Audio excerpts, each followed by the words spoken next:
One tour to rule them all, one tour to find them, one tour to bring them all, and in the tension bind them. Could this announcement take this South Africa versus New Zealand rivalry to the next level and rival the British and Irish Lions tours every 4 years? Big announcement. I'm very excited about it. I'm always suckers for these big events, so let me know what I've missed out. And the working title is The Greatest Rugby Rivalry. It's a good title, maybe a bit long, maybe just The Rivalry. Let me know what your title would be. But the idea is every 4 years, either New Zealand tours South Africa or South Africa tours New Zealand. So once every 8 years in a country, and they play an elongated tour with 3 test matches and 5 other matches, domestic matches.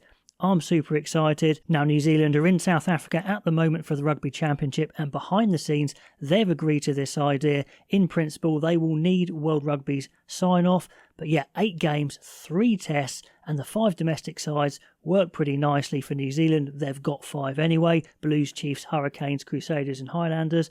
For South Africa, you've got the 4 sides in the URC: the Sharks, the Stormers, the Bulls and the Lions, plus 1 more. Would it be a South Africa A side? Let me know who you think the 5th game would be. Now, will World Rugby try and stand in the way of this idea?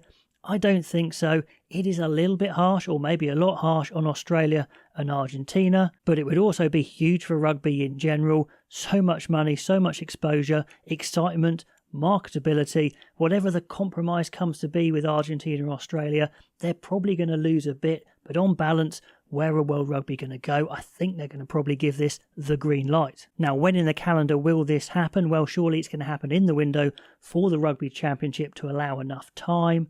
What would happen to the Rugby Championship in that year where this greatest rivalry is on? Apparently they've tabled proposals already, which I'm guessing is something like one of the 3 tests counts towards the Rugby Championship between New Zealand and South Africa, and then they play just one-off test matches each between Australia and Argentina versus New Zealand and South Africa. So they've all played each other once, and that counts as the Rugby Championship. But is that just wishy-washy, watering it down? Are Australia and Argentina just better off saying, we are going to come up with something else, think outside the box, kind of force them to think outside the box and do some other idea, maybe something together?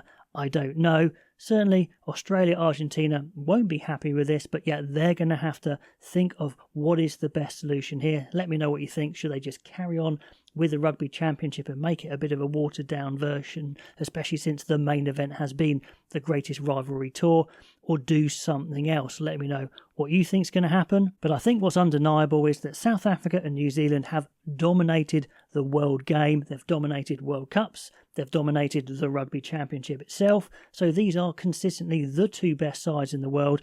And decide who is the best in the world, well, you need an odd number of games. 2 is too easy to be a draw, 1 all. 3, you're probably going to have a winner to sort out who is the best in the world, although there will be sides that claim they are the best in the world sometimes. But surely New Zealand and South Africa, generally, this is the one to decide who is the best.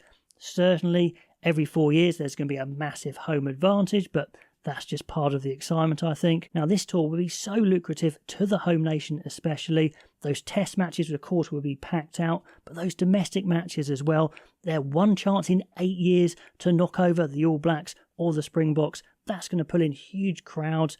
I guess these sides, like say the Bulls, would be minus their Springboks, but still, what a massive chance to create some history. Like I said, every 8 years, these players will only have one chance probably to do this and to become a legend, and I'm sure they can sell out big stadiums in those domestic games. So all 8 matches should be massive sellouts, that's for sure. Now, fans from New Zealand and South Africa already travel for the Rugby Championship, but this is surely going to bring in even more fans from around the world and fans from other nations for the spectacle. I'm sure it's going to be absolutely amazing for the home country, and I'm sure they'll have a deal where the tourists get a good slice as well.